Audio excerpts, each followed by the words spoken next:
With factory talk production, the assembly tasks to be performed are specified as reusable workflows, which can be attached to work centers and equipment.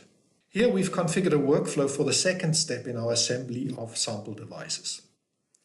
Sample screen consume adds a screen to a case and battery sub-assembly. We edit the workflow in the editor by placing and configuring widgets from a widget library. Each widget represents a step in the assembly process.